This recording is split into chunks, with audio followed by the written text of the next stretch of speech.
E aí, pessoal? Esperando a galera conectar. A nossa querida Isa tá sempre por aqui, muito bom. Fala, Douglas. Boa? Maravilha. E aí, o som tá beleza? Tô num lugar diferente, eu não sei, parece que tá com um eco aqui. Mas vamos lá. Bem, vamos lá. Eu tô de toquinha hoje pra ver se eu não fico fungando no meio do vídeo, né? Puta que pariu essa porra dessa gripe. Quem foi mandar ficar lá fora no meio da madrugada? Porra, acho que ainda tinha 15 anos, ó, foda. É isso aí, sobe na nave, muito bom. Ó, os comentários hoje parece que estão mais rápidos, até um dia eu chego lá. Bora falar? Vamos nessa então. A galera tá chegando. Vamos falar do nosso desafio. Como todos os dias, a gente chega e fala rápido, né? Desafio. Ah, coisa importante. Lives diárias, né? Ó, já estamos mantendo a consistência. Quem sabe a gente faz uma semana inteira aí. Pra coisa ficar funcionando mesmo. Só vocês pra entrar 10 horas da noite. Mas vamos nessa, meu povo. Hoje eu achei que eu não ia nem conseguir fazer esse troço, mas tomei uns remedinhos e estou um pouco melhor. Vamos lá. Trouxe até meu caderninho aqui, ó, pra fazer o negócio direitinho pra vocês. Vamos falar do desafio. Bem, galera lá que tá trampando no desafio no Telegram, né? A gente tá lá no nosso grupo tá crescendo. Se você ainda não entrou, meu, vai logo lá. Eu dei uma mexida no site, coloquei uns links novos aí no Instagram, tava uma puta bosta, né? Aí deu uma melhorada. Eu ainda vou pegar pra deixar esse negócio um pouco melhor, né? Que tenho preguiça, né? É feio falar isso, mas eu tenho preguiça. Mas vamos embora. O desafio tá rolando. A galera tá pensando pra cacete agora. E é isso. Vamos falar do que a gente vai falar hoje. Antes, botei lá uma enquete para vocês votarem quais são qual que seria, né, a live de hoje. Botei alguns assuntos. A galera votou, ficou apertadíssimo, mas falar sobre Java, HTML, essas tranqueiras todas, ganhou. Por pouco, mas ganhou. Aí teremos novidades para amanhã. Pô, vai ser a live que eu tô querendo fazer já desde sempre. Será amanhã. Se não mudar, né, a votação por enquanto. Mas vamos nessa. Vamos parar de enrolar, e vamos logo pro que interessa. Meu povo, o negócio é o seguinte. Falar um pouco para vocês de Java, HTML, CSS, JavaScript, né, e que mais der tempo pra gente falar.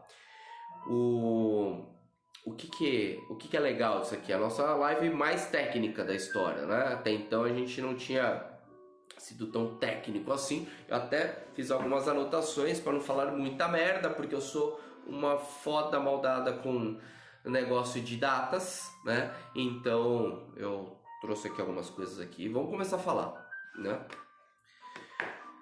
Java, logo pegar para arrebentar, começar logo por esse assunto, né? O Java é o seguinte, não sei se vocês sabem ou não, mas quem criou esse negócio aí foi uma empresa chamada Sun Microsystems. A Sun, cara, tinha o símbolozinho lá do café, já era um negócio muito maneiro. Até essa história do café é muito curioso, né? Sempre falava que já era um negócio muito lento, que demorava um pilar, não sei o que, programar, aquela coisa toda. E aí sempre dava tempo de tomar um cafezinho. É por isso que ficou esse negócio do café, né? É puta cultura inútil, mas serve pra gente dar uma risadinha.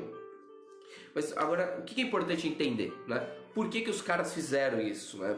Cara, qual foi a motivação do Java? Né? É um pouco de contexto histórico para vocês.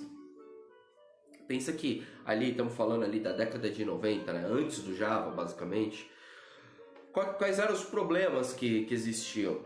Cara, ponteiros, gestão de memória, padrão de desenvolvimento, biblioteca desorganizada, ter que reescrever o código toda vez que você ia rodar em um outro sistema operacional.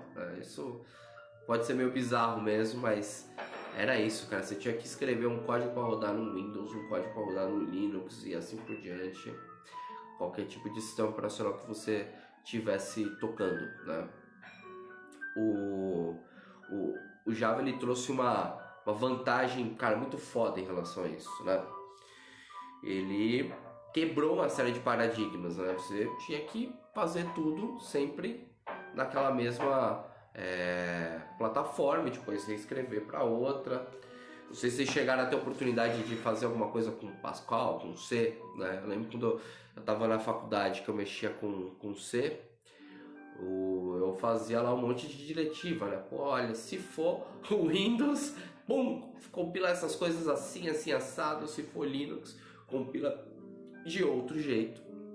E então você tinha um monte de artifício, né, cara? Pra você, pô, não ter que ficar mexendo no código toda hora, mas você tinha que compilar para cada tipo de sistema que você fosse rodar. Era incrível, gente. Ia entregar algum trabalho, puta, meu.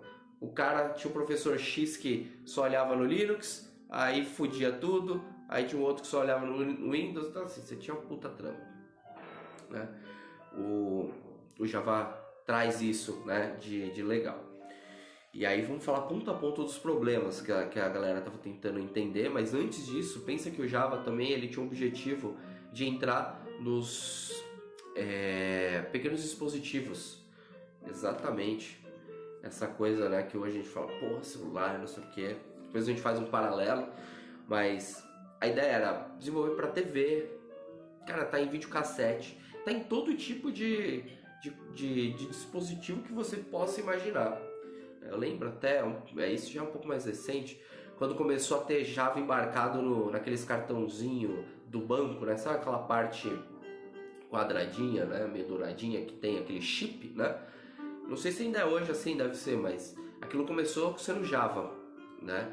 Então a galera botava uma JVM ali e, cara, aquele negócio era todo programado em Java. Teve muitos avanços, muito legal mesmo. E então a gente volta, né? Aqui a gente tá falando mais ou menos de 90, 91, 92, onde a coisa começa a se fundir e acontecer.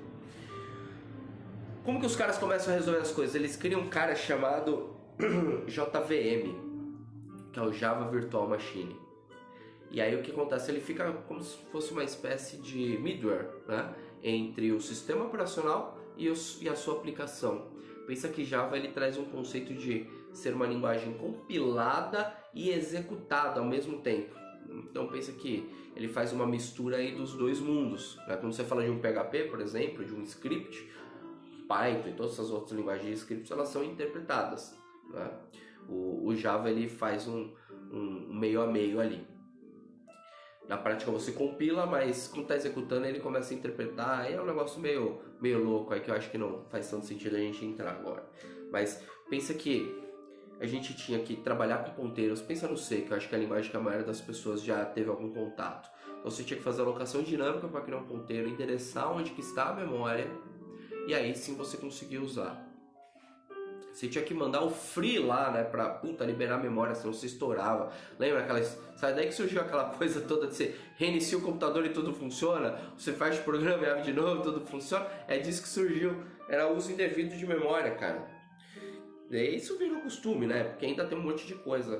Bem, tem que ser os sistemas operacionais, basicamente, usam muita coisa em C. E por isso quando você reseta as coisas da memória, volta a funcionar, né? Aquela famosa tela azul do Windows, é tudo isso, né? Isso é legal, mas às vezes pegava os lixos de memória, cara, é assim que os caras fazem vírus. Só fazer um paralelo, adoro falar essas coisas, mas pensa num vírus, né? Hoje em dia você já tem vírus de todo tipo, mas antes você fazia muito vírus em C. E aí os caras usavam todo esse poder, né, que o C tem de mexer no sistema operacional como um todo e ficava acessando as memórias indevidamente, fazendo ponteiro. E aí que ele fudia seu computador e roubava todas as coisas que você tinha. E aí o Windows, por exemplo, tinha muitos problemas de segurança, né? Então, cara, você fazia todo tipo de coisa. era muito fácil, né? Não tinha uma proteção. No Java você tem uma proteção, então normalmente você tem um escopo, né? O Class Path daquela sua aplicação que você já deve ter visto, esse negócio aí por aí. Ele garante o escopo de uma aplicação com a outra, né? E evita elas se misturarem e darem conflitos. Mas dá para você aprontar lá também. Você consegue acessar um ponteiro, vamos dizer assim, no Java, mas não é o que você deveria fazer. Então, com o Java, eles começam a criar, logo na primeira versão eles já criam o Java.io, né, uma biblioteca importantíssima, tá aí até hoje. Eles já criam a biblioteca de JDBC. Cara, pensa conexão com banco de dados no C. Cara, tu tem que escrever uma biblioteca para fazer isso. E aí eles trouxeram um negócio pronto, fazia todos os sockets para conseguir conectar com o banco de dados, seja qual fosse o banco de dados, era só você incluir uma lib ali e ser feliz. Aí aqui, meu, eu já consigo te dar um pouco de... Não, antes disso. Tava lendo aqui que eu escrevi que eu sabia que ia esquecer. Write once, run anywhere. Cara, esse era o lema do Java. Esse era um puta de um tesão. Você fazia, né, aquela história da JVM que eu tava explicando, você fazia um código e rodava em qualquer tipo de servidor. Com isso, ele tinha algumas vantagens, né? Quando você faz um código em C, por exemplo, você tem que dar as diretivas para o compilador qual o tipo de otimização que você quer fazer, né? Dos ifs, dessas coisas todas, que você consegue mexer nisso, né? Em linguagem de script você não faz isso, mas lá você conseguia fazer. Esse é o hotspot, né, do Java. Ele tinha o compilador que ficava mudando as diretivas, otimizando, pegando os pontos quentes, né, de aplicação onde estava travando, onde estava ruim. É o Just in Time Compiler, né, JIT. E isso ele ia olhando o seu código, vendo aonde passava muito ali, e aquilo você pode otimizar dessa forma, na regra X, que são 7, agora não lembro mais quais são as regras, mas eu lembro que tinha isso. E isso foi revolucionário. E aí, que mais que tem de legal, né? Algumas outras letrinhas, que aí depois eu começo a história que eu tive com Java e a gente vai para as outras. O que você precisa, né? JVM para rodar, então você instala, então já é normal, quase todo mundo tem isso instalado. Você tem aquela questão do JRE e você tem a questão do JDK. O JRE é para rodar as aplicações Java, né? Você tem a coisa clássica, né? Logo que começou, eu lembro que o primeiro livro que eu vi de Java tinha sido escrito em 96. O Java surgiu aí em 91, 92. Eu li um pouco atrasado, devia ter uns... não lembro. Eu devia ter uns 13 anos, alguma coisa assim, quando eu li a primeira vez sobre isso. 14, eu acho. E o Java tinha aquela coisa das applets. Puta, cara, eu não sei se vocês, os mais novos talvez não tenham visto, mas era muito comum em banco hoje, né? O que ficou ainda funcionando. Aqueles tecladinho virtual para você acessar um internet bank, era tudo applets. Aí foi assim que começou meio que o Java para internet. Era um negócio pesadíssimo. Tinha muita gente que fazia coisa científica nele, né? Eu lembro na iniciação científica eu rodava applets para fazer as coisas, que você conseguia ter um pouco mais de parrudez, né, nesse negócio. Mas foi assim que começou as primeiras interações com o Java e a web. Muito foda, né?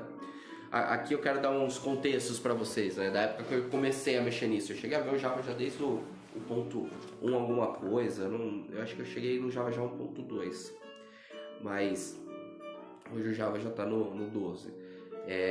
O que tinha de foda nisso, né? Eu tinha um paralelo que a minha irmã, ela era desenvolvedora C, e então ela sempre me dava alguns insights daquilo que eu tava vendo no Java e com aquilo que tinha sido, né, nas outras linguagens. E na faculdade eu tive a sorte de ter um pouquinho mais de base, tinha alguns professores bons de estruturas e tal, e os caras explicaram bem como as coisas funcionavam na base, né? Tava cursando ciência da computação. Quando você começava a codificar o Java, né, aquela história de você poder reutilizar o código, isso era muito foda. Você conseguia desenvolver as coisas de uma vez só e usar em 3, 4 projetos diferentes. Pois quando você vai trabalhar num C, você cria umas libs lá, você consegue importar elas, dá um puta trabalho, você cria arquivo make, né? Aquela coisa toda, mas é muito custoso, né? No Java não, cara, ele te facilita a vida, né? Você começa a rodar as coisas muito simples, você só importa lá, aí com as IDEs que foram surgindo, né? Isso facilitou muito a vida. O Eclipse é o cara que, eu acho que sem ele o Java não tinha ido tão longe até onde ele foi. Ajudava muito você a configurar um ambiente, rodar e, cara, fazer aplicações gigantes, né? Parrudas mesmo, né? Então pensa que você tem bibliotecas meio que nativas para você conectar no banco, você tinha depois a evolução, os servidores de aplicação, aí, toda aquela história do Tomcat, que era um container, o JBoss, o C4J, o WebSphere, né? Eram os principais, né? Acho que agora nem deve existir, o Glassfish, ele morreu, né? Cara, ele encapsulava um monte de conceito e te facilitava a vida. Pensa que tudo ali no servidor de aplicação rodava em threads, e para você gerenciar threads é um puta trampo, né? Então, outra coisa muito legal que o Java trouxe para dentro assim, popularizou, foi a orientação a objetos. É restrita, né? Antes que alguém me taque pedra aqui, tem um monte de coisa que o Java fere, vamos dizer assim, né? Os padrões clássicos de orientação a objeto, ele não tem conceito de múltiplas heranças, ele tem algumas restrições, mas ele implementa ali um arroz e feijão bom de orientação a objeto, o que permite você fazer muita coisa legal, muita coisa bacana. E aí a carreira que eu tive ali dentro do Java, né, vendo ela evoluir, então eu tinha uma linguagem que realmente era muito lenta, era tudo muito difícil você fazer, né? Dava muito trabalho entender as coisas, até quando você começa a ter uma explosão de frameworks. Cara, entra Hibernate na parada, que eu nem sei se é tão famoso assim hoje em dia mais, mas porra, Hibernate na época que eu programava era um dos frameworks mais famosos, né? Ele quebrou o paradigma das coisas, e isso já vai puxar onde eu vou entrar lá para falar do HTML, né? Tinha um lance que ele usava o XML para fazer mapeamento de banco de dados, cara. Não tinha coisa mais terrível do que você ficar fazendo query. E ele automatizava as queries. E aí ele fazia os mapeamentos por XML. Então com o XML você conseguia dizer a entidade cliente que tem um atributo, ID, nome, CPF, não sei o que lá, das quantas, com o tipo de dado X, e ele fazia as conversões. Isso porque o Java tem uma coisa muito foda, que eu acho que, na minha opinião, uma das melhores vantagens dele em frente a outras tantas linguagens, é o lance da reflexão, o Java Reflection. Você consegue entrar, né, executar códigos, quebrar os processos, e aí onde o Java peca um pouco com a orientação a objeto, você consegue manipular toda a sua implementação e fazer coisas em tempo real. E o legal disso é, por exemplo, quando você está falando de um framework de entidade de dados, né, de um Hibernate da vida, um JPA, ele consegue entender aquilo que você tem, né, de dados. Então ele faz via reflection, ele faz uma introspecção dentro do código, ele consegue ler quais são os dados da classe, os atributos da classe, consegue modificar algumas coisas, você consegue até mudar um cara que é privado para público, por exemplo, e assim você consegue fazer essas engenharias reversas. Sem isso você não tinha Hibernate, você não tinha Spring, JPA, você não tinha um monte de coisa. É muito foda mesmo, assim, cara. Eu acho que isso é uma das partes mais fodas do Java. Eu estudei bastante isso na época que eu programava, porque eu tinha um puta tesão desse negócio. Então eu fazia framework quando eu tinha tempo livre. Trabalhei num projeto que os caras eram meio xarope e quiseram fazer o Hibernate deles. Eles compilaram o próprio JBoss. Cara, ali eu pude aproveitar tudo que eu tinha de reflection, né? Passar os tipos, aquelas anotações que agora esqueci o nome,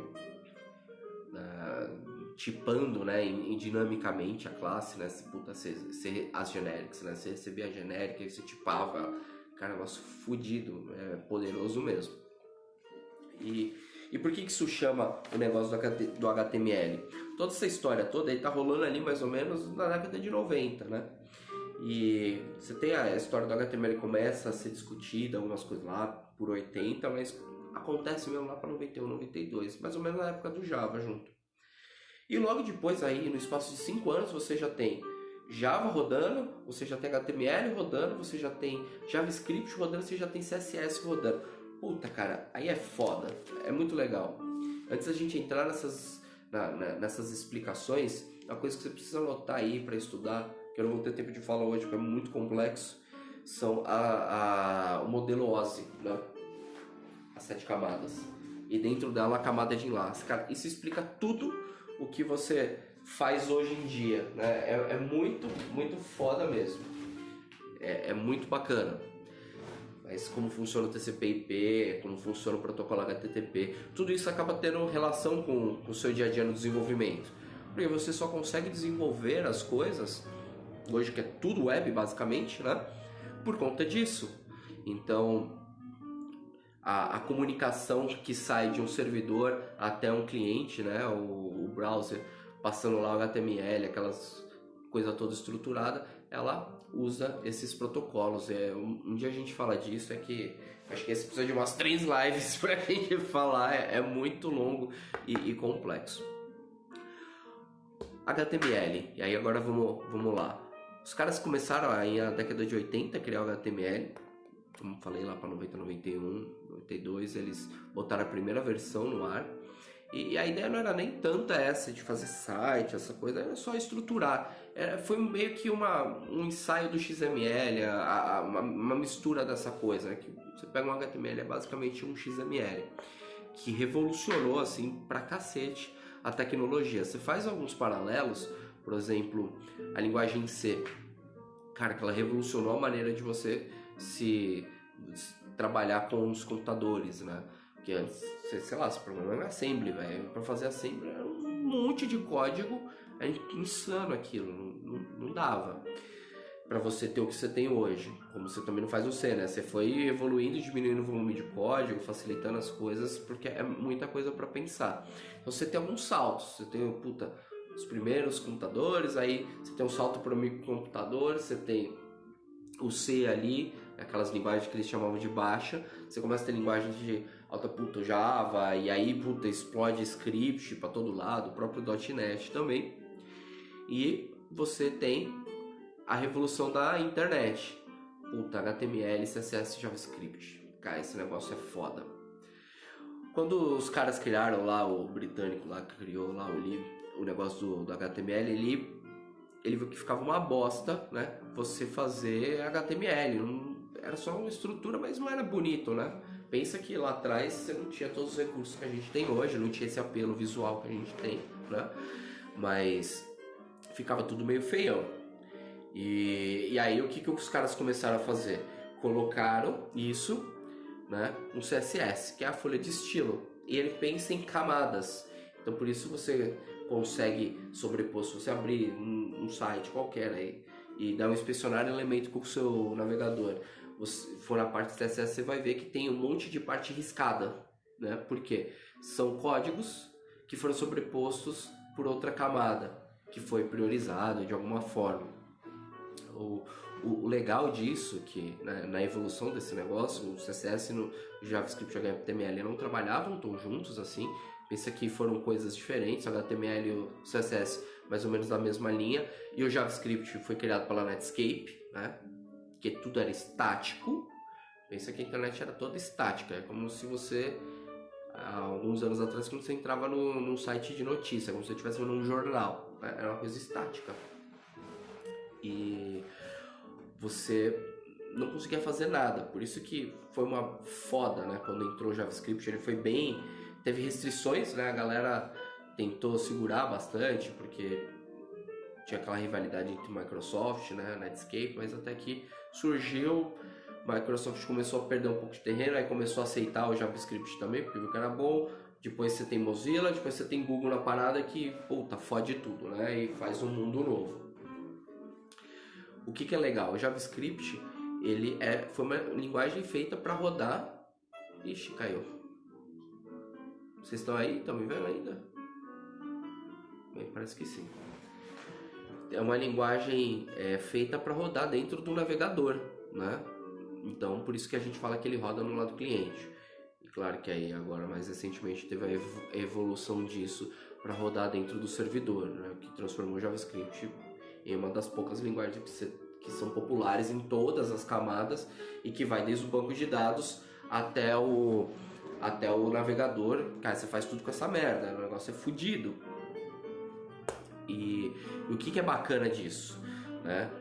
Bom, beleza. É que apareceu uma mensagem aqui falando que tinha ocorrido um erro de rede. Eu fui falar da camada OSI lá, mas o negócio já ficou doido aqui. Os overheads se foderam todos. Mas, desculpa.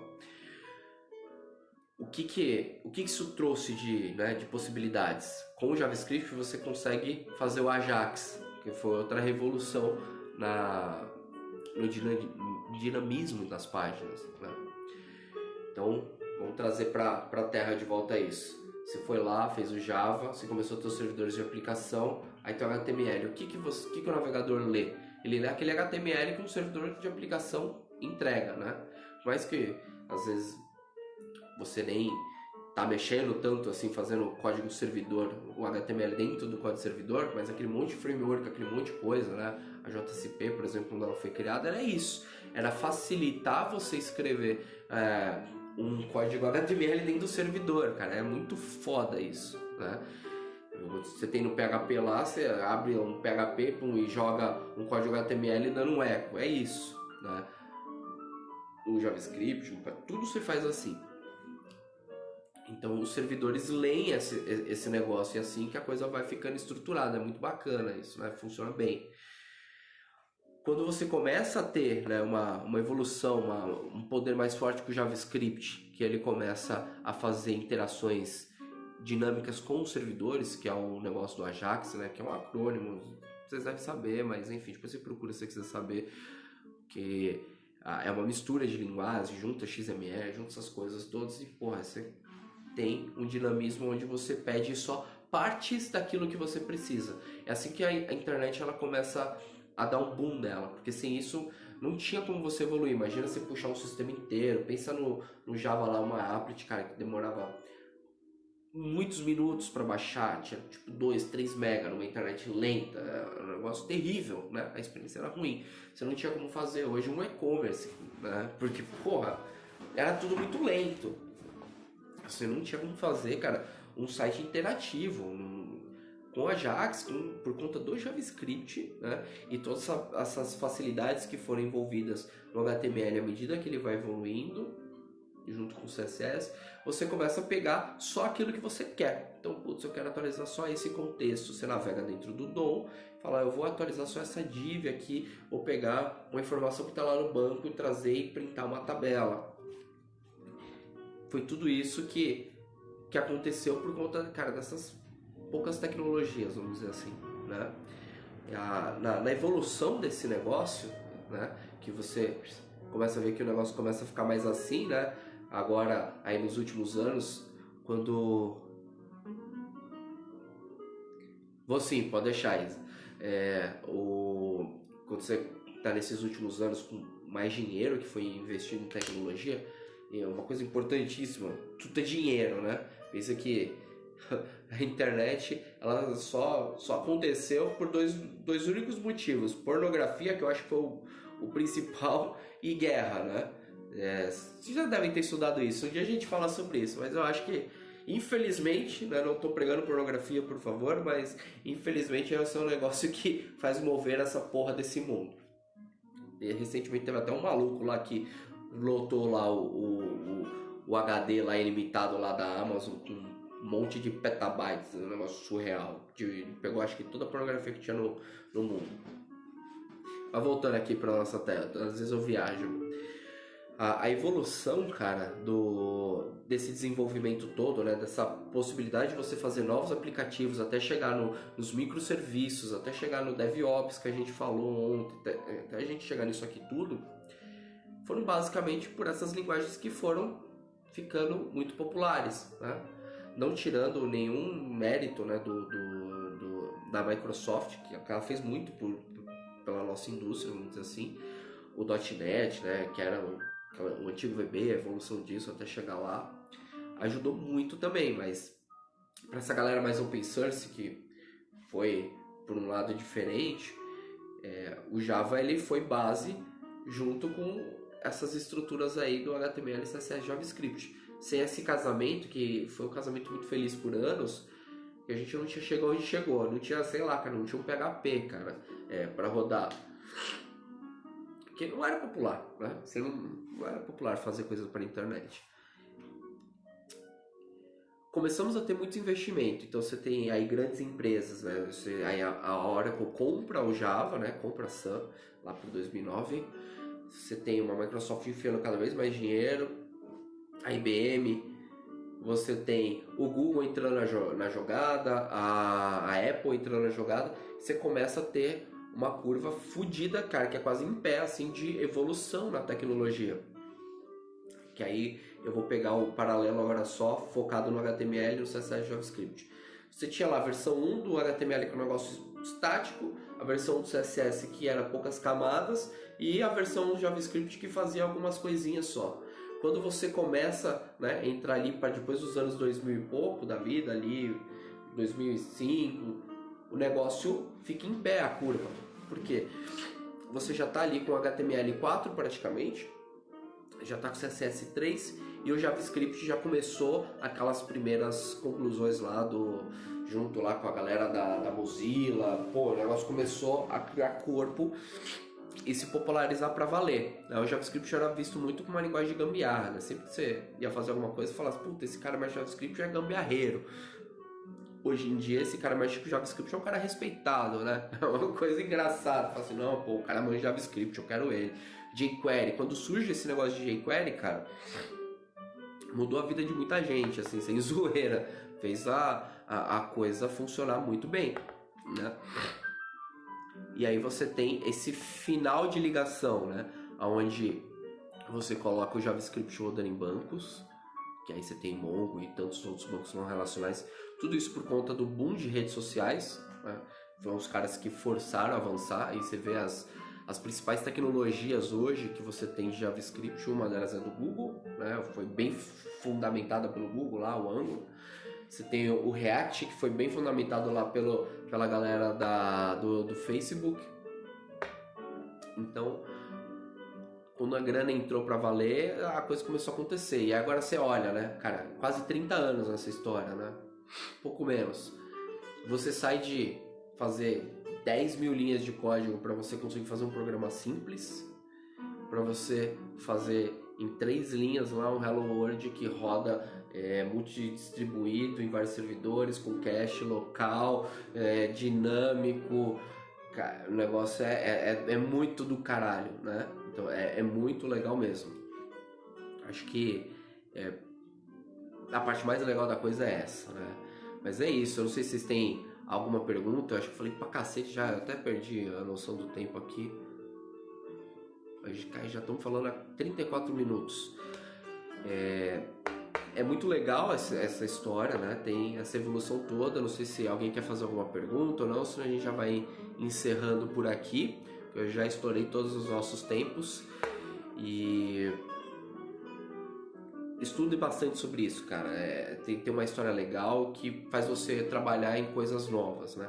Uma coisa importante que eu sempre vejo, que eu critico muito, essa nova geração de programadores, né? Principalmente a galera que tem seus 20 e poucos anos só, 21, 22, 23, os caras não viram como que foi lá atrás. Você fala de software, o cara nem sabe o que você está falando. Você precisa entender um pouco essa base, porque isso te dá subsídio para você olhar os problemas de outra forma. Quando eu olho um problema, eu às vezes me preocupo ainda com memória, coisa que a maioria das pessoas não se preocupam. Eu falo, puta, vou fazer tanta coisa se não estoura memória, não sei o que, por causa desse background. Então, vale a pena você entender, né? Estuda sobre a camada OSI, né? O modelo OSI. Depois a gente tenta, eu vou ver se eu gravo um vídeo, porque aí eu vou ter que me estruturar melhor para fazer isso, que eu não lembro tudo de cabeça desse negócio. Então, estuda sobre isso para você entender como que funcionam as coisas. E é isso, minha galera. É muito legal. Então, fechamos ali onde o mundo começa a girar, a partir de 91 até 2009 mais ou menos, um negócio né? Teve um fudido de evolução e depois ficou incontrolável, na minha visão. Você não consegue mais saber tudo que tem de tecnologia, tudo que tem de coisa nova acontecendo e como elas funcionam na prática, porque o negócio ficou muito louco. Com a Amazon, por exemplo, quando eles começam com o negócio do auto-scaling de servidores, o cloud é fudido, um dia a gente tem que falar sobre cloud. Mas é, se vocês gostaram, compartilhe esse negócio, né? Vamos começar a fazer isso aí crescer. Vamos botar para quebrar. Eu acho que eu quero ajudar a montar uma galera foda assim do desenvolvimento, porra, pra gente fazer um monte de coisa legal junto. Vai ficando por aí. Agradeço a presença de vocês. Muito obrigado. Boa noite. E a gente se vê amanhã, porque vai ser a live que eu tô mais animado para fazer. Vai ser muito legal. Aguardem nos stories, eu vou postar o tema. Beleza, meu povo? Um abração. Valeu. Tchau, tchau.